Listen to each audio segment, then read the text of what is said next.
আসসালামু আলাইকুম গাইস, আপনারা সবাই কেমন আছেন? আশা করি সবাই ভালো আছেন। আলহামদুলিল্লাহ আমিও ভালো আছি। তো আমি আজকে আপনাদের সাথে যে রেসিপিটা শেয়ার করব সেটা দেখার জন্য আপনাদের সবাইকে স্বাগত। আর সেটার জন্য আমি এখানে নিয়ে নিচ্ছি মুরগির বেস্ট পিস নিয়ে নিলাম, বন বা বেস্ট পিস যেটাই বলে। আর এখানে নিয়ে নিলাম আদা রসুন বাটা 1 টেবিল চামচ। এখন আমি দিয়ে দেবো একটু লবণ, জিরার গুঁড়া,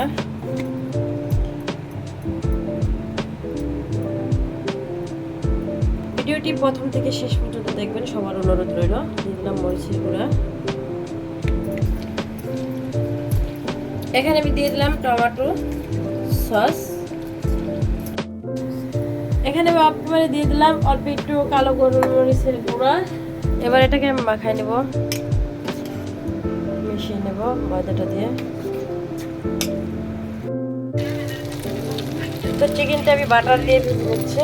আপনারা চিকেনটাকে বাটার দিয়ে ভেজে নেবেন। বাটার দিয়ে ভেজে নিলে চিকেনটা ভালো ভাজা হয় আর ফ্লেভারটা ভালো থাকে। তো সরি, আমার চুলাটা দেখানো হয়ে গেল আপনাদের। এখানে ক্যামেরা করতেছে, আমি একটা ভিডিও করতেছি, আসলে কিছু করার নাই। আর আমার যে চুলাটা আমি না বুঝিয়ে কিনে ফেলছিলাম, কিন্তু রংটা দেখে আমি কখনো ফ্রেমে দেখে ডুপ্লিকেট চুলা। তো যাই হোক, চুলাটা চেঞ্জ করে ফেলবো, সমস্যা নাই। এখানে আমি নিয়ে নিয়েছি চিকেনের লেগ পিস, যেটা ফ্রাইড রাইসের সাথে খাওয়ার জন্য। তো দিয়ে দিলাম এখানে পরিমাণ মতো লবণ, আর দিয়ে দেবো এখানে আমি 2 চামচের মতো আদা রসুন পেস্ট। যেহেতু অনেকগুলো একটু বেশি দিলাম। দিয়ে দেবো আমি এখানে মরিচের গুঁড়া, দিয়ে দেবো আমি এখানে ধনিয়ার গুঁড়া, জিরার গুঁড়া। তো এখানে দিয়ে দেবো আমি কালো গোলমরিচের গুঁড়া আর কি। দিয়ে দেবো আমি 1 চামচের মতো গুঁড়া দুধ। দিয়ে দেবো আমি এখানে সয়া সস, আমি এখানে ফিশ সস। এখানে আমি দিয়ে দেবো একটু চাটনি, তেঁতুলের একটু টেস্টি সল্ট। এখন দিয়ে দেবো আমি একটু চিলি সস,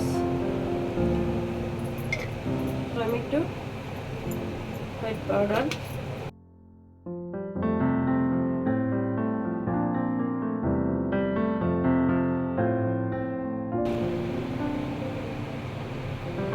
এখানে আমি দিয়ে দিলাম 2 চামচের মতো বেসন।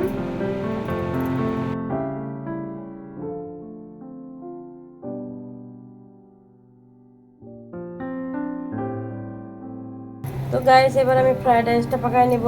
দিয়ে দিলাম এখানে বাটার। অবশ্যই আপনারা ফ্রাইড রাইসটা বাটার দিয়ে পাকানোর চেষ্টা করবেন। আর বাটারটা কখনোই বেশি ফ্রাই করবেন না, তাহলে বাটারের স্মেলটা নষ্ট হয়ে যাবে। এবং কি বাটারের উপরলি যে স্বাদটা থাকে সেটাও নষ্ট হয়ে যায়। বাটার সবসময় একটু সাদা তুলে দেওয়ার সাথে সাথে আপনি যে ইনগ্রিডিয়েন্টসটা দেবেন দিয়ে দেবেন। এবার আমি রসুনটা দিয়ে দিলাম, একটু রসুন থেঁচতে দিলাম। আমি ইন্ডিয়ান রসুন দিই না, ইন্ডিয়ান রসুন দিলে আপনি ওটাকে কুচি করে দিলেই হয়ে যাবে। আমি দিয়েছি দেশি রসুন, তাই একটু এটাকে আমি থেঁচতে দিলাম।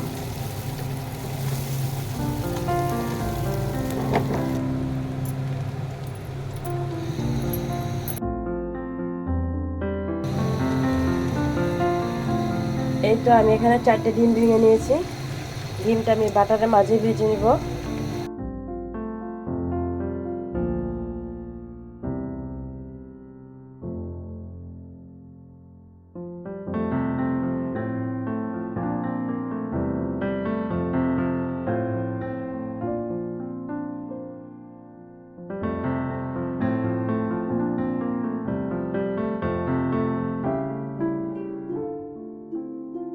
তো এবার আমি আবারও বাটার দিয়ে দিলাম, ডিমটা উঠিয়ে ফেললাম। আর দিয়ে দিলাম এখানে আমি পেঁয়াজ কুচি করে রাখছিলাম, পিস করে কেটে।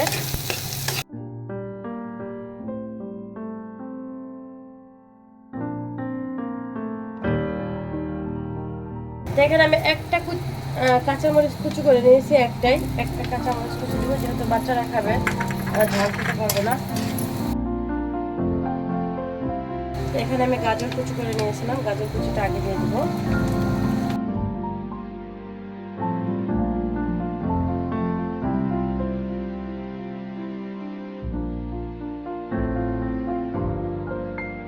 তো এবার দিয়ে দেবো এখানে আমি ক্যাপসিকামটা আপনারা এটা লালও দিতে পারেন, সবজি দিতে পারেন, ফুলও দিতে পারেন, যে যার মন মতো দিতে পারেন। এখানে সবজিটা যে যার মন মতো আপনি ফার্স্ট সবজি নিয়ে নেবেন, সব সবজি অ্যাড করা যাবে তাও না।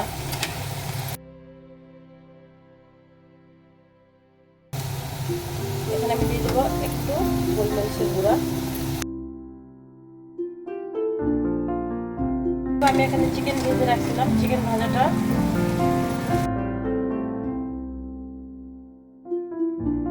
ভাজিটা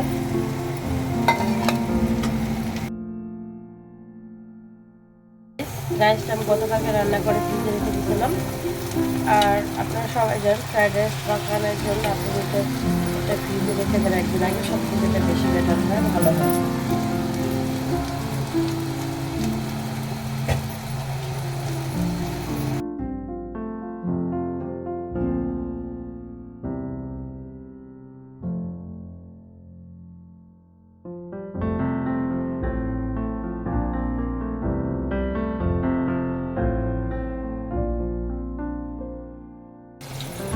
এবার আমি ভেজে নেব চিকেনগুলো, যে চিকেনগুলো আমি ম্যারিনেট করে রাখছিলাম।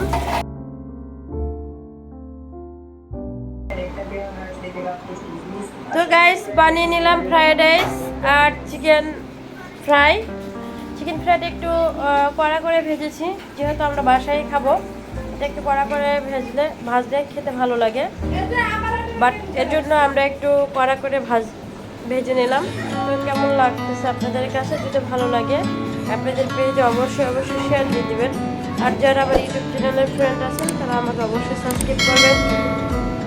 আর যদি ভালো লাগে অবশ্যই একটু কমেন্ট করে জানিয়ে দেবেন। চাইলে আপনারা এইভাবে ঈদের এক সপ্তাহ জুড়ে ঈদের আনন্দ থাকে, একদিনে হয়তো শেষ হয়ে যায়, বাট আনন্দটা এক সপ্তাহ জুড়েই থাকে, যতদিন সবার বন্ধ থাকে। চাইলে আপনারা এভাবে বাসায় বানিয়ে খেতে পারেন। তা ভালো থাকবেন সবাই, আমাদের জন্য দোয়া করবেন, আমরা আপনাদের সকলের জন্য দোয়া করি। আজকের ভিডিও এই পর্যন্তই। আল্লাহ হাফেজ।